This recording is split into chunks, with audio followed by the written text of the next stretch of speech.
dama pata woon sama nature waaye bi ma sëy dama tuuti ma di. micro nga amul micro la amul Nafi li nga wax la rek. li nga wax la rek man tamit dama pata woon waaye dañ ma ko waxoon à l'époque ñu ne ma bu ma demee bu ma amee jëkkër damay tuuti. waaw loolu day am ci ay nit da ngay jànqoo pata. rëy dara du la moom nga doon. moom nga fees après boo amee jëkkër après da ngay jeex loolu day am yow tamit boo ubbeekoo am bébé nga ubbeeku da ngay am yaram. moom jëkkëram visionnaire la moom. ah ok. Mohamed, tu es revenu en de meilleurs sentiments. waaw c'est bien c'est très bien alors Nafissatou Dieye pour ñu fermer rek li nga xamante ne moo di parenthèse u chirurgie bi terewuñu nit ñi ñu def ko parce que nit mën na am complexe ci yaramam mu daal day dem am xaalisam daal day dem changer li nga xamante ne moo di partie yu ko neexul ci yaramam mais quand même balaa ñu koy def nañu saytuwaat bu baax a baax ndax conséquences yi ci nekk kat dafa daal day métti alors ci loolu la ñu sukkandikoo rek di laajte ndax kii lay di fi ni moom dafa ne ba fa bëgg a nekk un jeune homme sans genre maanaam bëggul nekk góor bëggul nekk jigéen alors ñuy laajte comment appelle-t-on quelqu'un qui est né avec deux sexes différents. buunu ngaana. hein. buunu ngaana. c'est quoi ça. loolu lañ koy woowee ci wolof. ah man xamee ko wolof. nguunu ngaana xam nga dégg nañu wolof. mais comment on le dit en français. wax na dëgg noonu la ko Sénégalais di wax. non c'est non. wolof moom incha allah nguunu ngaana la koy wax. noonu lañ koy mooy borom ñaari kii. borom ñaari. dafay am bu góor am bu jigéen. alors on vous dit que ça s'appelle l'hermaphrodisme.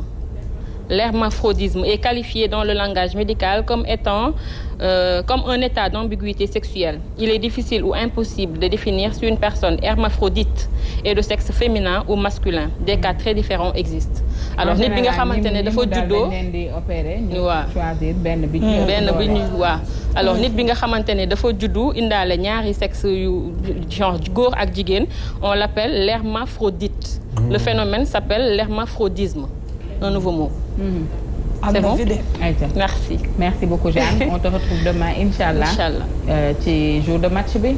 On va parler de match, d'ambiance de match. Et on va se qualifier vers la finale. Inch'Allah. Inch'Allah. Inch'Allah. Inch'Allah. Merci Dieye. waaw mën nañu xooli Khadim. Cheikh Anta Diop waaw.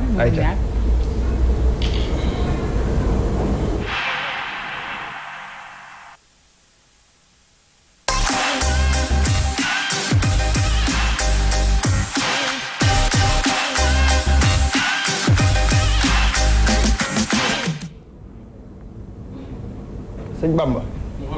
maa ngi delloo ziar. exactement maa ngi lay delloo waat ziar bu baax a baax di la màggal.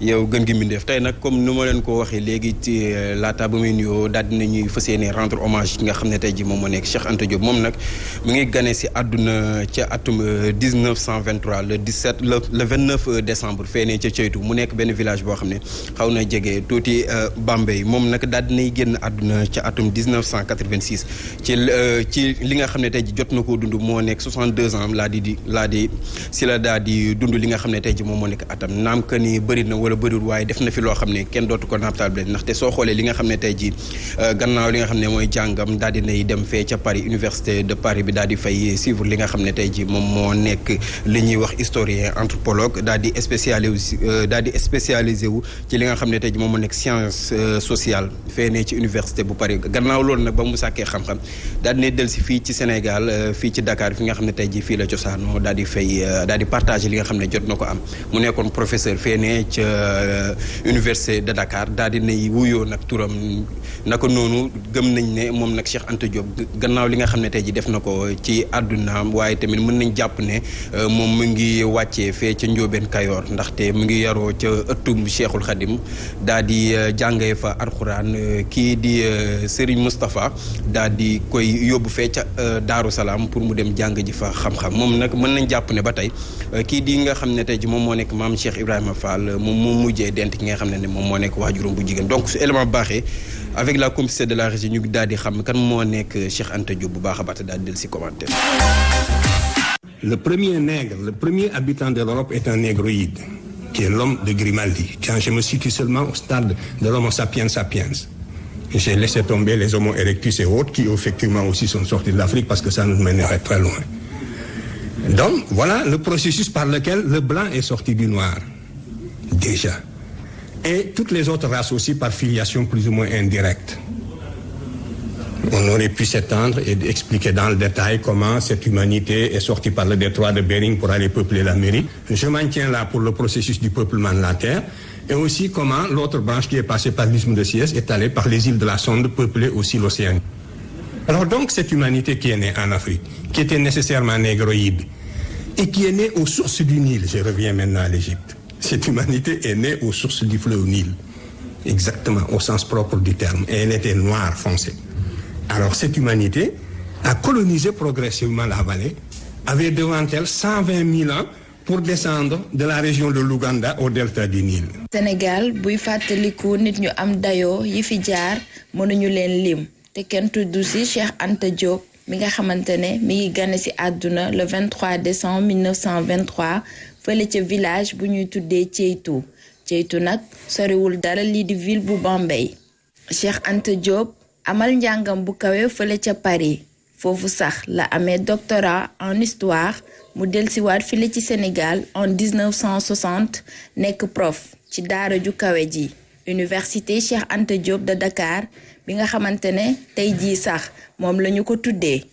Historien chimiste mu bari nag ay casquettes yoo xamante ne moom mi lay Cheikh Anta Diop ràngoo na ko xam-xamam yépp mu jëmale ko ci jëmmal der bu ñuul ci ay recherche yu am solo tax na sax ba ñu bari xawuñu ko woon comprendre ci démarche bi mu jël.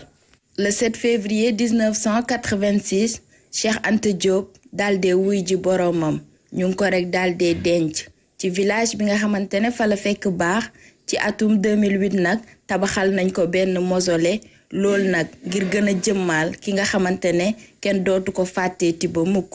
kaa leen mboot ma boroom xel du ko wax waaye kaay ñu boot la moo gën a ànd ak xel li may bëgg fii yépp mënuma woon ñëw kon yéen a mooy occasion bi du université bi moo tax waaye ki ñu ko tuddee Cheikh Anta Diop kon bu ñu tuddee béréb bi Cheikh Anta andi ma fii wallahi sama démb moo del si ci man mi ngi mel ni wallahi mi ngi taxaw sama kanam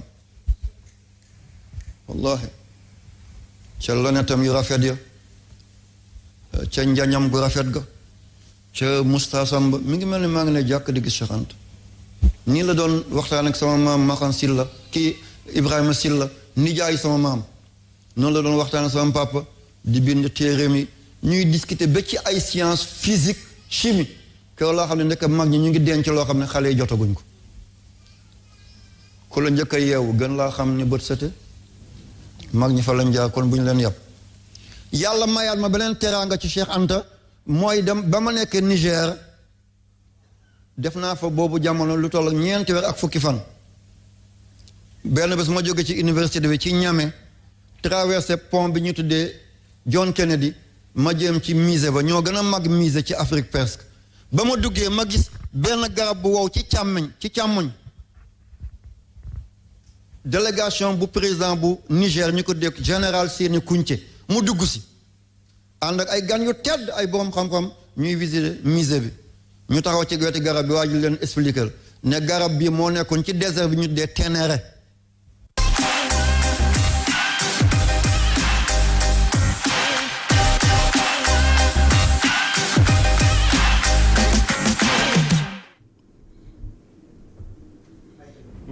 waaw comme ni ñu ko gisee ci élément bi defe naa ni moom Cheikh Ahmed Diallo daal dinay confirmer li nga xam ne tey ji moom laa doon expliquer léegi ci wàllum fi mu bokk ndaxte soo xoolee Cheikh Anta Diop suñ ko doon tagg dañ koy tagg ci wàllum xam-xam gannaaw li nga xam ne tamit am na ko ci wàllum doctorat moom nag 23 ans ci la étudier li nga xam ne tey ji moo nekk la physique et la chimie donc loolu nag ginnaaw loolu nag daal dinay gëstu li nga xam ne tey ji moo nekk histoire et les sciences sociales finalement nag ci atum 1960 moo nekk date bi nga xam ne moom moo ñuy fàttali jour bi nga xam ne tey ji Sénégal am na indépendance si la daal di am loolee boobu bataaxal waaye tamit mën nañ jàpp ne rek moom Cheikh Anta Diop daal dinay participer ci li nga xam ne tey ji moo nekk comité scientifique international moom ne daal dina koy diriger bokk na ci ñi nga xam ne tey ji wàllum UNESCO ak tamit li ñuy wax l'histoire générale de l'Afrique mu nekk HGA daal dina ci participer bu baax a baax moom nag daal dinay lutter li nga xam ne tey ji moo nekk indépendance de l'Afrique du Sénégal ndaxte soo xoolee gannaaw li nga xam ne def na ko ci àqam yelleef yelleefu doomu aadama rek la ko doon defee.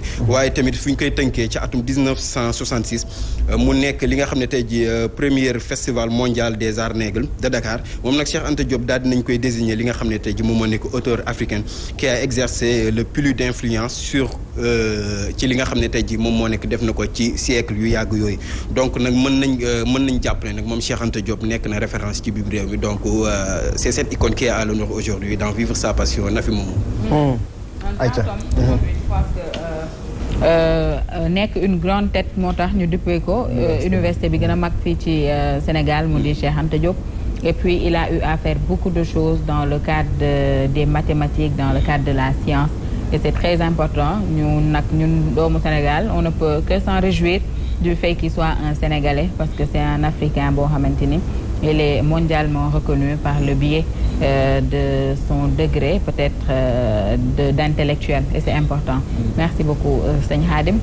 Merci à toi aussi. Oui. xam naa suba ñu retrouvé suba match Sénégal. 3 minutes pour comprendre match Sénégal bi. donc 3 minutes pour comprendre lay doon rek.